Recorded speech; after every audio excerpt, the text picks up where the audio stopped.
What's up, ladies and gentlemen? It's Captain Trucker here. I'm in a parking lot somewhere in Northern California. I get a little 2-day break, so I'm getting a chance to kind of refresh myself and take care of myself and all that good stuff. So in today's video, I want to talk more about what the American culture, what we can really learn and benefit from, again, these poor countries such as the Philippines in particular. So I've been speaking about this for a while, and one of my commenters gave me a great idea for a line, and I'm calling it, or rather he called it, consumed by consumerism, okay? It's the American trap. Folks, there's $16.51 trillion in consumer debt, according to my notes. Now that's a lot, okay? $16.51 trillion, okay, in consumer debt. A lot of that's like houses, cars we can't afford, and unnecessary frivolous items such as, I don't know, new clothes, custom socks, and little trinkets for the house. And, you know, in this economy, you know, we got inflation issues and so forth and this and that, so we got a lot of debt, but, you know, the culture itself keeps spending money. And, you know, this is why we really don't get the Philippine society in terms of like what matters more. I mean, you're working for debt, or you're going to work to be with your family, right? And we've seen this trap in the middle class, and it's very unfortunate. It's very unfortunate. So there's 330 million people approximately in America, and according to some research, 77 million people in this country are on psychotropic medications, drugs to alter their mind, to deal with stress, to lift their mood for all these supposed disorders and pseudoscience psychiatry and mood disorders and personality disorders and and psychotic stuff, apparently. I mean, so much of this has been created by our people from the stress, from the anger, from the entitlements. It's breeding this insanity, and it's like, it's so apparent. And I feel it more than ever coming back into the country this time, when I was in the Philippines for quite a while, all right? And, you know, right when I get on that plane, man, I landed somewhere in Chicago, and I'm at the airport, and I'm like, oh, here we go. I'm seeing all these people around me, these angry white people and black people, and they got this like heaviness on them, and you can just look into their eyes, and you can see the reptilian features of like anger and viciousness to get that work done, and like they're gonna kill to make the dollar. And it's a very stressful way to go, man. But the point I'm trying to say is, like, we don't have to do this to ourselves. We can simplify our lives. And it's, you know, one of the reasons why I'm becoming a proponent that more Americans should consider the idea of being homeless or living in cars, or get like some kind of community where you can build bamboo huts and live with your family, that sort of thing. I think we might be better off for it. Yeah, I mean, it's a pretty serious thing, and it's really why we don't get the countries like the Philippines, you know? We're so indoctrinated in the materialism. Like I've said, it's so deeply rooted, like into the core, into the fabric of our very society. So much so, it really is. It's quite sad. But they're like, oh, you know, Captain Trucker, that's such a wacky, crazy idea. Like, would you go live in your car with your family? And I'm like, well, I'll tell you what I wouldn't do. I wouldn't raise my kids in a society and teach them to be slaves to debt, that's for sure. Oh man, we got so many bougie material things around us. I mean, that's the other thing about like Americans and Europeans, when the older ones that move to the Philippines for the first time as expats and stuff, and for the ones who aren't prepared for it, they end up complaining about stuff. And it's like, I'm always hearing this stuff about infrastructure. It's like, you know, you're 60, 70 years old, you know, we're gonna be 80 on our deathbeds one day. You really think you're gonna be there and be like, oh, going over like your accomplishments and what you loved and didn't like about your life, and you really think you're gonna sit there and be like, man, my biggest regret is I didn't live in a country with better infrastructure. I wanted to have better roads and better quality material on buildings and better internet connection. It's like, no, man. You're gonna be like, I wanted to spend more time with my family. I wish I played catch with my son more, you know? played with the kids and helped the community, that sort of stuff. It's insanity, dude. It's like the middle class, you know. That's how they're being scammed by this upper class dream, if you will. Like, these people are all paying for stuff they can't afford because it gives them a chance to be like superior to the lower class. And as I've said, like the lower class, like they get it. Like they're like, you know, I'm not going to even bother to do all that work. So they flock to California and they become, you know, poor or whatever. They live off the system. They get their welfare. They get their health insurance, and they're good to go. I mean, you know, I applaud some of them for that.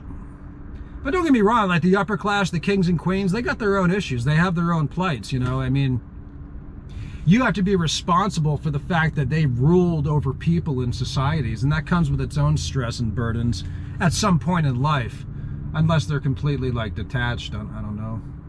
Some people just don't care. So I'm kind of just wondering where that comes from. And yeah, I was always kind of been comparing and contrasting like the American culture versus the Philippines culture lately, and it's kind of fun. Because I feel like I have some real experience living in such places. But that whole thing I was saying about, you know, like with Americans, Europeans, and they go to these countries to live, they have to be prepared. They want to start deprogramming from some of this materialism mindset and such hardcore individualism and so forth. Because when they get to the Philippines and stuff, like they're not prepared sometimes. And like I said, they end up complaining about resources and stuff. Like I told you the story once about this British expat I met, older man, and a nice man. My heart goes out to him. But he's sitting there like complaining to me about, like he had to pay, something went wrong with his visa application and he had to redo it. And it was taking a long time. And he said he had to pay a lawyer to fix it. And I said, oh, well, how much did you have to pay for the lawyer? And he said 1,000 pesos. Just like 20 US dollars. I'm like, where in the world are you going to get a lawyer to do anything for $20?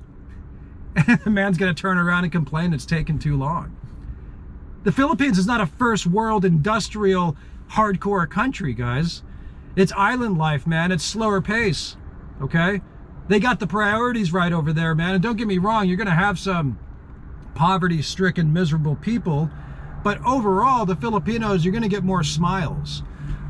Walking down the streets of LA or Chicago, you're not going to get people smiling at you in the street, okay? You go to the, Manila, you go to Cebu, you go to the provinces, you even go to the slums in Manila, and you will get smiles, okay? And I think that's a testament to something cool, personally. So, you know. Whew. Yeah. Consumed by consumerism. Welcome to America. Don't tell the neighbors that Susie's taking anti-anxiety medication. We don't want them to know. It's like, but it's no longer a secret. You know what I mean? 77 million people. It's about 1 in 4. You know, the abnormal's like the new normal, guys. Oh, goodness. You know, one of the things I was going to talk about is like in the future on this channel, I want to start encouraging the idea of possibly getting like the U.S. citizens to reform, write to Congress so we can somehow reform this mental health system, hold some of these psychiatrists accountable, put more regulations on these multi-million, billion-dollar drug companies and so forth. Yeah, it's a broken system, man. I mean, you know, a lot of these people that get into healthcare, especially like social workers or psychiatrists, I do think that like somewhere in life they had like ideals and they wanted to help people and stuff, and then they go to college for 8 or 10 years and get their MD, and now they're in debt, okay? And now they're like, well, I deserve to live in the nice neighborhood. And you know, they start trolling for patients. I mean, I knew this doctor, I'm not going to say who it was. He used to troll like emergency rooms, just looking for new patients that he could easily give drugs to, and hopefully they won't ask too many questions or something like this. Yeah, unbelievable. Unbelievable. I knew a guy, okay, years ago. He was working on a thesis for, I forget what he was studying in college, but he told me this story about he voluntarily put himself into a psych unit, like in one of those, what do you call it? It's like a 72-hour psych hold, and like all states have them. They call them different things, but in California, I think it's called a 5150. Okay. Now this is basically like where you're unable to take care of yourself or you're a danger to society, but apparently you're not a criminal. So what they'll do is they'll put you in a psych unit for 72 hours in a state hospital. That's terrible. Why am I laughing? It's messed up. But I mean, it has its place, I suppose. I mean, you know, there's victims of all this stuff. I mean, you got to put them somewhere, right? But anyway, he puts himself in here, and it was in the Bay Area. He said, and this was years after, this place was like hell on earth, dude. He said it was the most messed up people he's ever seen in his life. And the nurses and the doctors in this unit, he said they were the meanest people he's ever met too. And I gotta tell that story later, but it took him, it was really a sad story actually, because after doing that, he was really traumatized. And he wasn't able to function for a long time after experiencing that, apparently, like genuinely traumatized. Now this man was a pretty strong dude, like mentally together, and yeah, it took him a long time to recover from that. Like he wasn't the same for quite a while. Really affected him. I'll tell that story later, but what I mean is, like, there's a lot of these like psychiatrists and social workers and stuff, is like they end up becoming almost victims of the system as well, and they as well, in my opinion, become very dangerous people to be treating other people with all these supposed illnesses and so forth. So it's a very very broken and vicious system. Okay, it really is.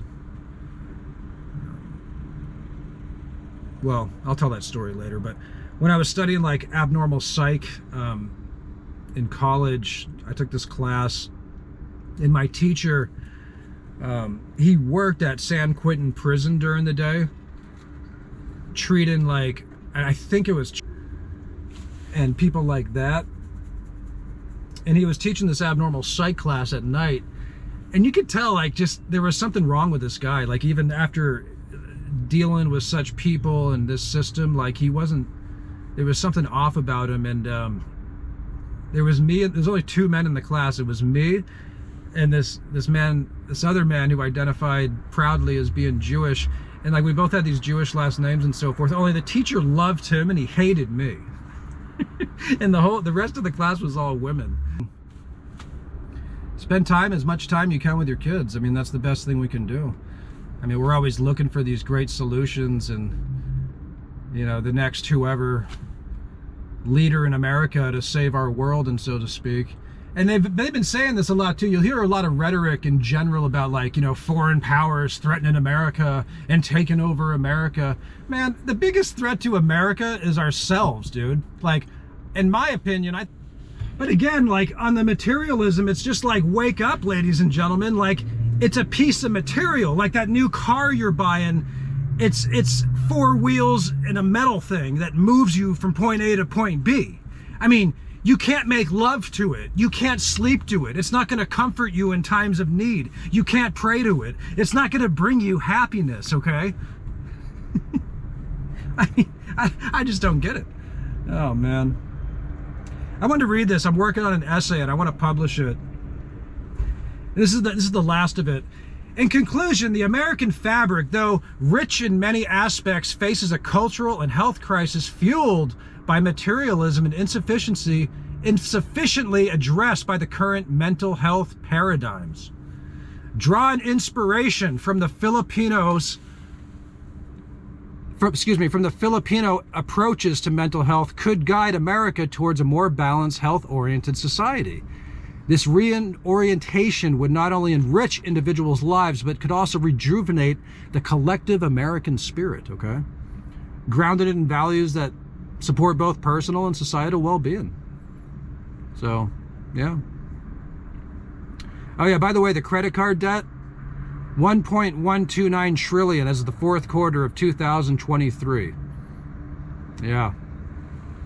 Yeah, credit cards, interest, that's another big one, right? Huh, it's too bad. Well, yeah, that's what I got for you today, folks. Anyways, Captain Trucker, please subscribe. I'll talk to you guys soon. All right, bye-bye.